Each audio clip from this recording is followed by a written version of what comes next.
A listener note. This story contains adult content and language. If you're listening to this podcast, you might want to go back and start at episode 1. This is a story being told in chronological order. Therefore, you might miss some details or context that are pretty important to the story. From Exclave Media, this is The Sicario Effect. I'm Jonathan Branstein. Se busca a Pablo Escobar. Recompensa 2.700. Con John Jairo Velázquez Vázquez. ¿Usted por qué se entrega de nuevo a la justicia? Porque no le debo nada a la justicia. A Colombian hired killer known as Popeye has been released from prison. Hola guerreras y guerreros, yo soy su amigo John Jairo Velázquez Vázquez, conocido como Popeye. Alias Popeye, mi señor. Yo soy John Jairo Velázquez Vázquez Popeye, Episode 8, Force Majeure. And he said that, it was crazy. It was a crazy war. Over 50,000 people died to get extradition implemented in Colombia. And Pablo Escobar makes the Colombian government ban extradition. 4 years after he dies, extradition is back again. So I have a question about I'm sorry, this. I made a mistake. 50,000 people died for Pablo Escobar to get rid of extradition. Yeah. Sorry. I've heard you in interviews and in a lot of the time talk about because I've heard people ask you questions about what was it like to kill people and to do this stuff, and I've heard you say it was a war. You were at war, but the thing is, it's a weird answer almost because it's almost as if we're expected to understand that then, but isn't it a war that was only really serving Pablo and a small group of people rather than, if for example, like someone had said once to me, oh yeah, Che Guevara killed a lot of people. And, but you could also rationalize it that it was for a war. It was to liberate a country. That's what I'm wondering. Is there an expectation that people should just go, oh, well, that's okay because it was for a war? Mira, nosotros teníamos un Dios que se llamaba Pablo Emilio Escobar Gaviria. Si nuestro Dios decía, el sol no puede volver a salir. You mentioned it before. Pablo Escobar was a god. So if Pablo Escobar say the sun doesn't come out today, they will do anything to keep the sun from coming out today, even if it will be, bombarding the sky. Today he knows how crazy that is. But back then, like the rationale, the justification for this war was that the American government will take a Colombian citizen and put him in jail in the States for 60 years. Que está preso en los Estados Unidos de Norteamérica, aislado, está en condiciones muy fuertes porque él es enemigo del gobierno y he gives the example of Carlos Leder, who is today still in jail. Exactly, he's still in jail. He's total isolation. He says that Carlos Leder is basically an enemy of the government, and he's an enemy of the government of the American government, because what he said at the time was that cocaine was the atomic bomb of the nuclear bomb from Colombia to the United States. Yeah. One moment. Yo siempre, el único hombre en la vida rodeados por la CIA, por la DEA, rodeados por el ejército colombiano y la policía colombiana. Like to expand on that idea, El único hombre que nunca le vi miedo en los ojos. even though Pablo Escobar was someone who was fearless, totally fearless, there was one thing that he actually feared, and was extradition to the United States. Y no, usted está equivocado. Y me dijo, no, el equivocado es usted, Popeye. Pablo Emilio Escobar Gaviria le tenía pánico a la extradición.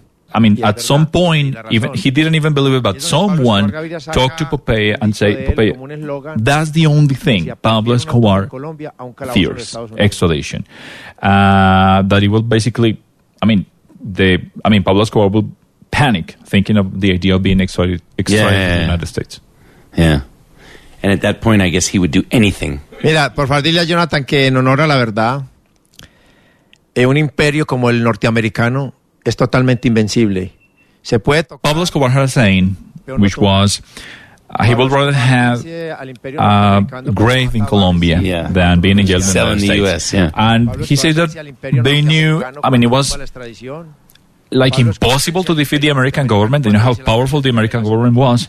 But even like that, Pablo Escobar managed to have some victories, like having Barry Seal killed in American soil, having the Colombian government ban extradition, and getting himself a jail in Colombia instead of being sent to the United States. Pero al final, la CIA y la DEA ubican a Pablo Emilio Escobar Gaviria el 2 de diciembre de 1993 y lo ejecutan. On December the 2nd, 1993, the CIA and the Colombian government finds him and kills him.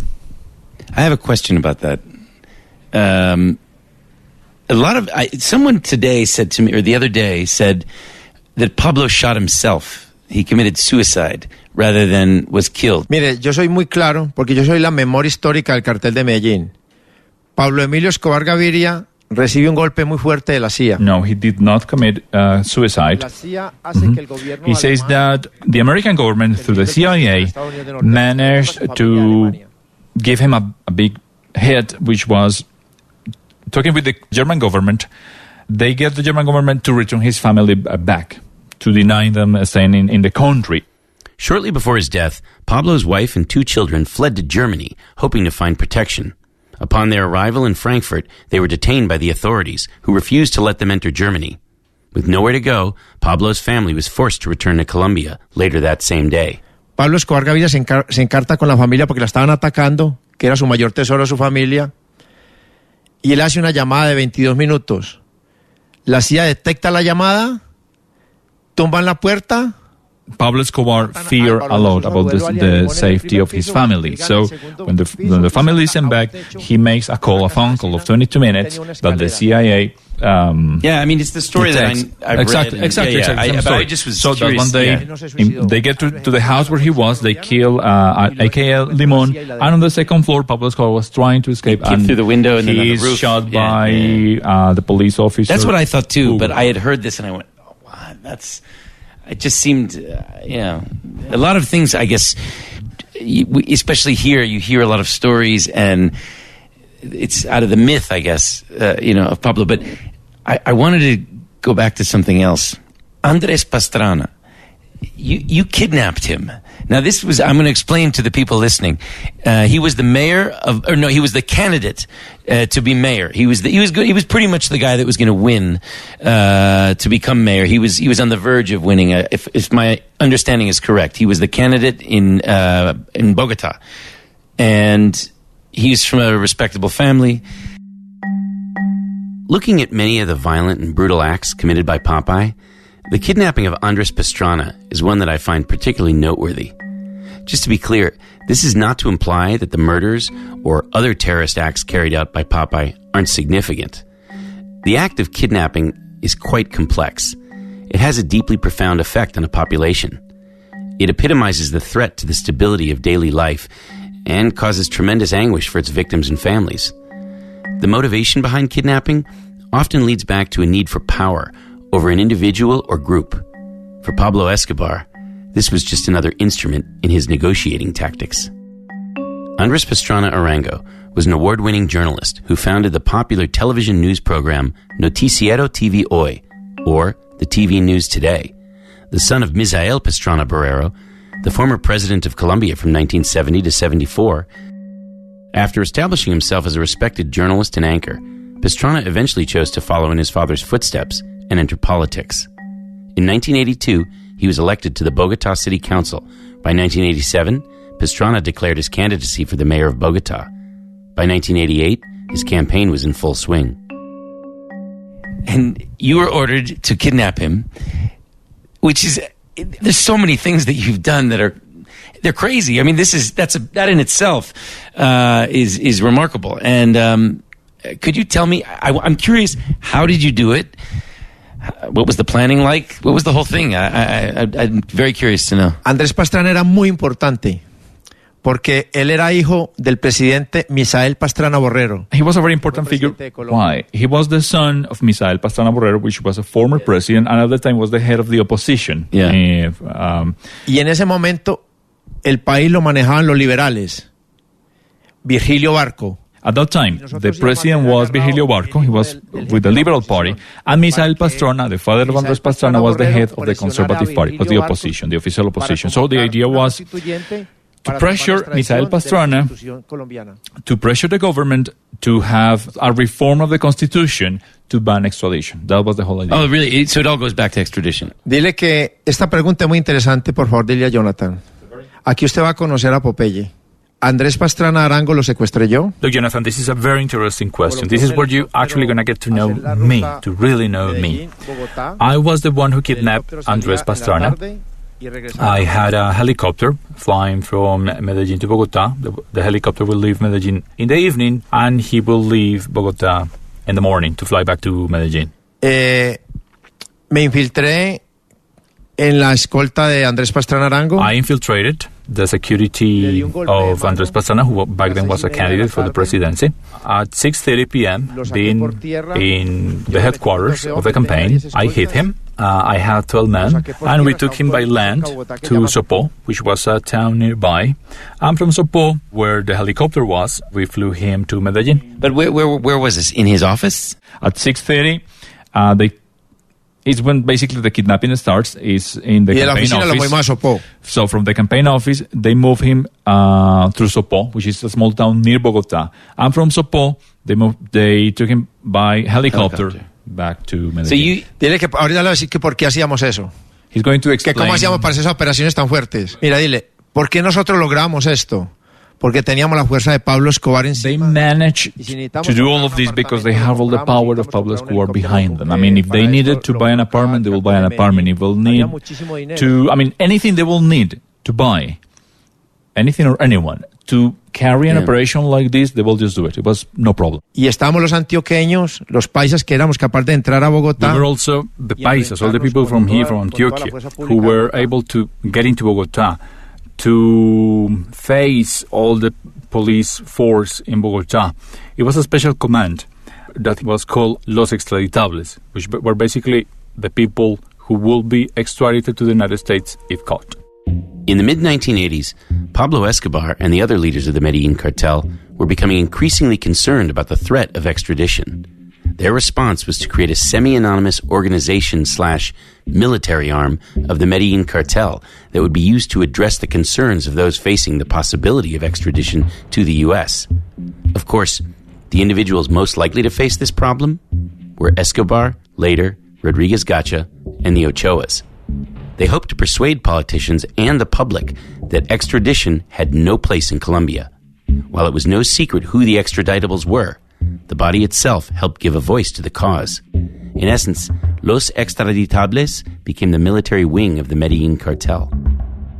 Okay, so just to go back though for 1 second. So you take him, you go into his office, and you hit him, or you... Yeah, he was hit. You hit him? Yes. So then, did he collapse, or did you drag him out? No, inconsciente no. Lo golpeamos con la pistola en el pecho para... So put a gun in his chest. Pero no quedó inconsciente, no. Yo lo saco de él ahí, con la cabeza de él pegada a la mía y apuntando la pistola aquí para los dos. And you had other people with you? Yes. Había más gente con Sí, vos, claro. How many? Yo llevaba 12 hombres. 12. 12. 12. Oh, okay. That's a big number. So, 12 guys, and the people in the office... What are they doing? I mean, are they screaming? Are they yelling? Ya todo el mundo estaba encañonado por un comando. Everyone was with him in the operation. They had all the people in the office were at gunpoint. So they were, no one was going to do... Ya habíamos reducido la escolta, y todo el mundo encañonado. The bodyguards were already out of the question. Were you scared? Cero. Zero. Wow. Sí. Y era una operación supremamente milimétrica porque no podía morir Andrés Pastrana. It had to be a very precise operation because Andrés Pastrana had to be alive. Right. No, but I mean, that part I understand. What I'm amazed by is that you weren't scared at all. And there's the moment of when you go to do something like this, there's no turning back. I'm interested in that. But I guess... At that point, you were already used to doing, whether it's assassinations or operations, so maybe your experience played a part in that. But dile, por favor, a Jonathan, que yo era el líder de un comando del grupo de los extraditables. Basically, to give you an idea of the power they had at the moment, they took Pastrana to Medellin. 10 days later, the police freed Pastrana. On the same day, Popeye killed Carlos Mauro Hoyos, which at the time was the Attorney General? Not exactly. It's a similar position. The Inspector General, exactly. Beginning on January 18th, 1988, a series of events took place over the next 10 days that would seize the attention of the nation as well as change it forever. Pablo Escobar delegated Popeye to carry out a series of criminal operations on behalf of the cartel designed to apply maximum pressure on the Colombian government. As Popeye stated, the first event began in the late hours of the day on January 18, 1988. Popeye and 12 other men, cleverly disguised as a constituent group looking to donate to the campaign, were brought into the offices of then Bogota mayoral candidate Andres Pastrana. Inside the office, Popeye drew his gun, hit him on the side of the head with the gun, and then placed it against Pastrana's chest. Entraron unos hombres armados, aproximadamente 4 o 5. Armed men walked in, about 4 or 5 of them. They made everyone get down on the ground. They went into Andres' office. Tírense al piso con la metralla en la mano. Get down on the ground, with the machine gun in his hand, and they covered everything. I crawled under the front desk. Llegaron más o menos 10 tipos muy jóvenes. About 10 really young guys showed up, and their operation seemed very well planned. They knew where the bodyguards were, where each one of us was. They knew where the candidate was, and they took the candidate. The men quickly ushered the candidate from his office to a getaway car on the street and forced him into the trunk. Managing to avoid the police roadblocks, Popeye drove the car to a field nearby, where there was a helicopter waiting. He and a few of his men took Pastrana from the trunk, boarded the helicopter, and took off. An hour and 11 minutes later, the helicopter landed in a rural area outside of Medellin. Once back on the ground, Popeye and 2 other men drove their hostage to a farmhouse called La Cañada de los Flores in the village of El Retiro. For Pablo and the cartel, the kidnapping of Andres Pastrana was instrumental to achieving their goal. According to Popeye, given his family and successful career trajectory, Pablo viewed Pastrana as the Republic's most important heir apparent. So, on the evening of January 18, 1988, in a remote farmhouse in Antioquia, Pablo Escobar had in his possession one of Colombia's elite, the perfect bargaining chip. Immediately, the country went into a state of shock. Colombia's president, Virgilio Barco, held an emergency cabinet meeting. The TV stations broke into regularly scheduled programs. The country was in crisis. Over the next 8 days, the news talked only about Pastrana. Andres' father and former president, Misael Pastrana, personally lobbied President Barco to get his son back. The nation was focused entirely on the kidnapping. Now, if you want to understand the difference between Pablo Escobar and other criminals, what followed next is a prime example of what separated him from the other guys. Instead of remaining focused on putting pressure on the government with a hostage or asset that he was holding, Pablo saw it as a perfect time to carry out another kidnapping. 8 days later, January 25th, 1988. At 7:15 a.m., not far from the airport, in the municipality of Rio Negro, roughly 15 miles from Medellin, Colombia's Inspector General Carlos Mauro Hoyos sits in the back of his Mercedes-Benz. His 2 bodyguards, Jorge Luisa and Gonzalo Villegas, are seated in front. They are en route to the airport to catch a flight to Bogota. Just in case you're wondering, the Inspector General is like an internal affairs cop for the country. He's charged with overseeing the public conduct of those in authority or heading a public office or institution. It's an important job, especially in Colombia. Despite having been born and raised in Medellin, Mauro Hoyos had moved years earlier to Bogota. On this particular occasion, he had traveled to Medellin on business. He also took advantage of the opportunity to visit with his mother. He had gone to personally oversee the firing of several judges his unit had investigated. These were judges who, let's just say, were partial to Pablo Escobar. They had accepted the idea of plata o plomo.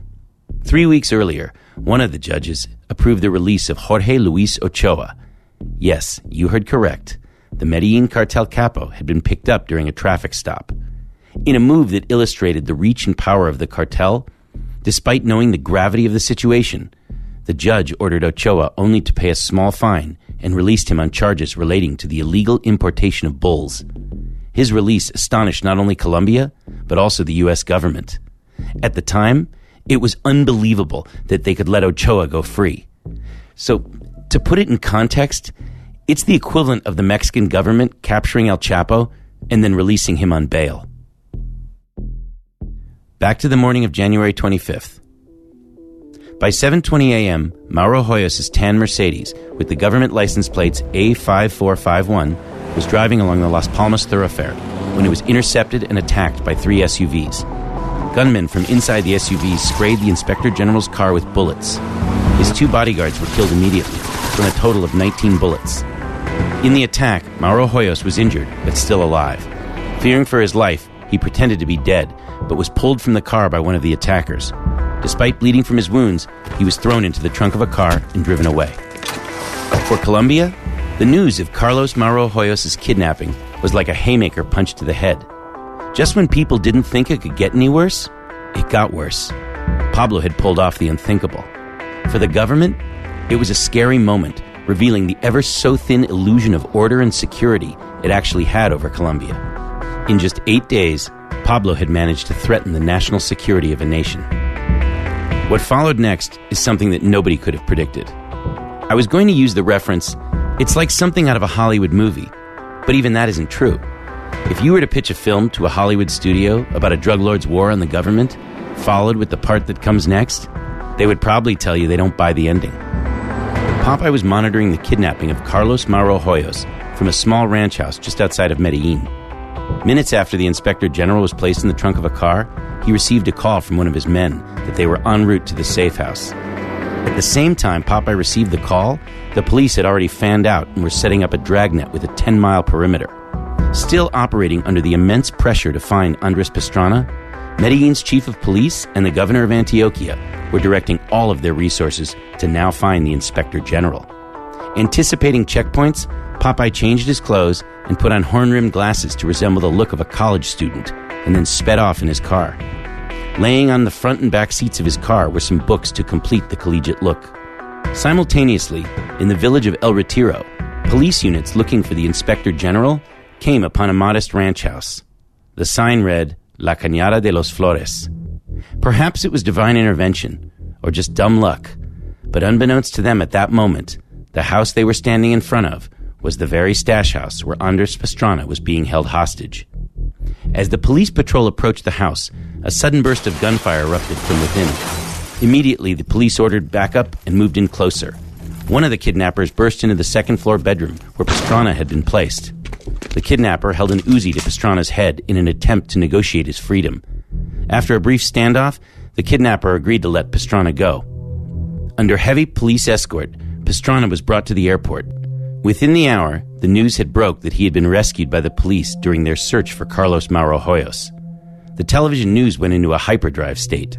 First, still processing the kidnapping of the Inspector General, and now the unexpected or accidental rescue of Andres Pastrana. Here's Pastrana as he arrived at the airport in Bogota. Espero mañana inscribir mi candidatura. ¿Y cómo veías los pueblos haciendo política? Muy bien, muy bien. Demasiado bien, afortunadamente. Andres Pastrana went on to win the election and served as the mayor of Bogota until 1991. In August of 1998, he became the 30th president of Colombia. His kidnapping would connect both Popeye and the future president of Colombia forever. News of Andres Pastrana circulated around Colombia like a wildfire. In a remote, upscale ranch house in eastern Antioquia, Pablo Escobar sat glued to a radio. El Patron couldn't believe his ears. The plan had turned upside down. Without Pastrana, he couldn't assert the pressure he had hoped to. Popeye managed to successfully pass through 2 police checkpoints, explaining to the cops that he was a student in Medellin and needed to deliver medicine to some sick relatives. After carefully making sure he wasn't tailed, Popeye arrived at the house where his men were holding the Inspector General. Despite wounds to his chest and left thigh and experiencing intense pain, Mauro Hoyos was still alive. After assessing the situation, Popeye called El Patron. Pastrana escaped, said Pablo. Patron, the patient looks white, responded Popeye. Pablo paused. He needs to be put on trial for treason. Popeye, give the man the chumbimba. Release the pressure. Chumbimba is a Paisa word, which means give him everything you got. Popeye and his men put Carlos Mauro Hoyos in a truck and drove him to a farm in nearby San Gerardo. Acting on Escobar's instructions, Popeye stood in front of the Inspector General of Colombia and declared because he chose to cooperate with the DEA, he was now on trial for treason, and that Popeye would serve as his judge. The punishment for his crime would be execution. Mauro Hoyos protested defiantly and began shouting at Popeye, "When did I betray the fatherland?" A moment later, Popeye took his pistol, pointed it directly at the head of Mauro Hoyos, and fired 3 shots. He ordered his men to dump the body at a nearby quarry. Later that day, Popeye called into a radio station and told them, "The extraditables want to inform you that we have executed the Inspector General for treason." He then provided details where they left the body. Just before hanging up, Popeye uttered, "The war continues." The death of Carlos Mauro Hoyos was a huge blow to the Colombian justice system. It resonated not just in Colombia, but around the world.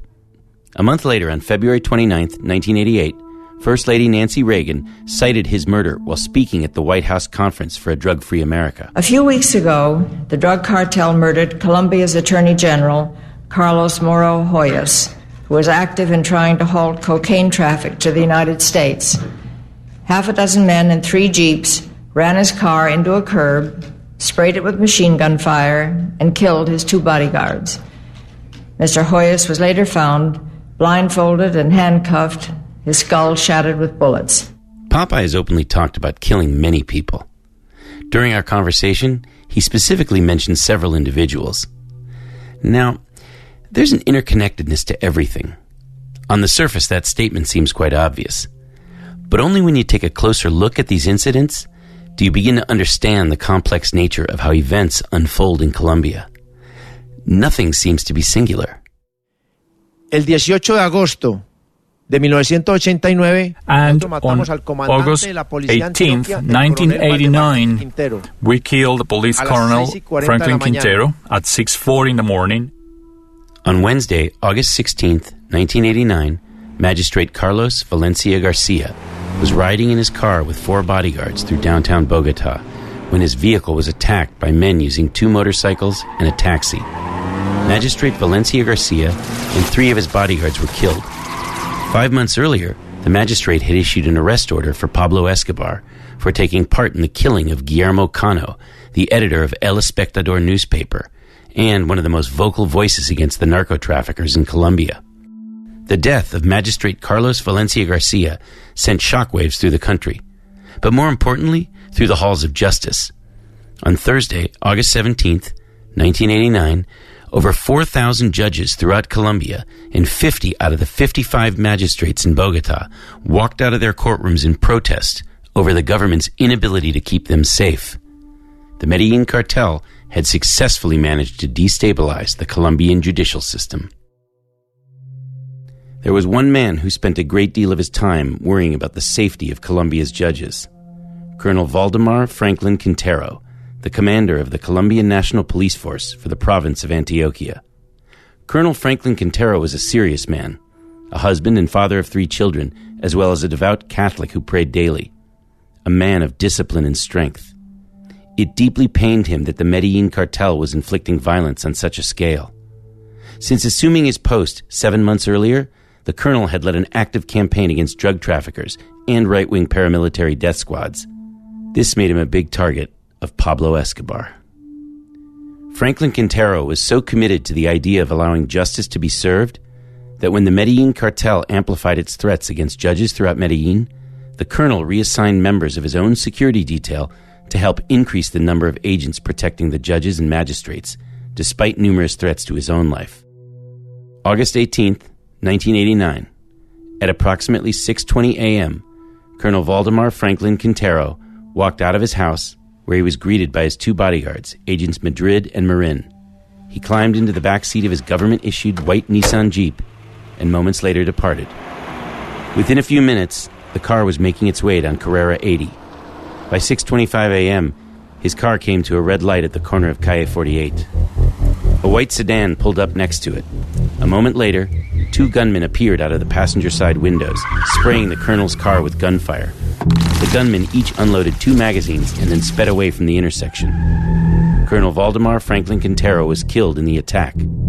His 2 bodyguards, Madrid and Marin, were wounded, but managed to survive. Shortly after his death, President Virgilio Barco promoted the colonel posthumously to the rank of general. Colonel Franklin Quintero's death was an epic blow to Colombian law enforcement. However, it was overshadowed by an event that would take place several hours later, that same day. The very foundation of Colombia was about to come apart, and it would be a turning point for Pablo Escobar and the Medellin cartel.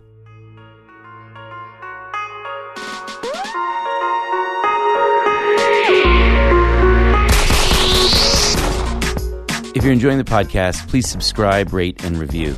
Seriously, it helps. I hate bothering everybody for this, but I gotta do it. Please visit our website for a full list of credits and some cool bonus materials, like photos, videos, and declassified documents at thesicarioeffect.com. If you're not sure how to spell it, it's the name of the podcast. Or you can follow us on Instagram at The Sicario Effect, or on Twitter at Sicario Effect. There is no the in the handle. And on Facebook at Exclave Media. I'm Jonathan Branstein, your host and writer. The show is produced by me, Caitlin Tyrrell, Ernie Hurtado, and Matt Olson. Our editor is William Broughton. Our engineer, sound design, and mix, Ernie Hurtado.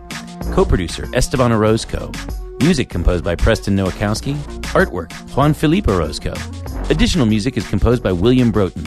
Interview translator, Alejandro Caseño. Additional translation, Juliet Restrepo, Christina Madrid. Production support was provided by Daniel Urria. Special thanks to Laura Kate Jones, Mauricio Builes, Alejandro Burgess, Alejandro Doring, Alexandra Doring, Tim Fufus, Tom Freston, Ross Bernard, Kelvin Wells II, Saad Mohseni, Yoshi Obayashi, Jeff Frankel, Stephen Molina, and the fabulous Los Hermanos Orozco. Additional thanks to the Museo Casa de la Memoria in Medellin, the Ronald Reagan Presidential Library, the George Bush Presidential Library and Museum, Michael Pinckney, Mary Finch, Iafit Medellin, Luisa Garces. Also, please visit the Narco Tour project at narcotour.co. That's narcotour.co. This podcast is dedicated to the memory of Guillermo Cano, Anthony Bourdain, and Larry Bresner.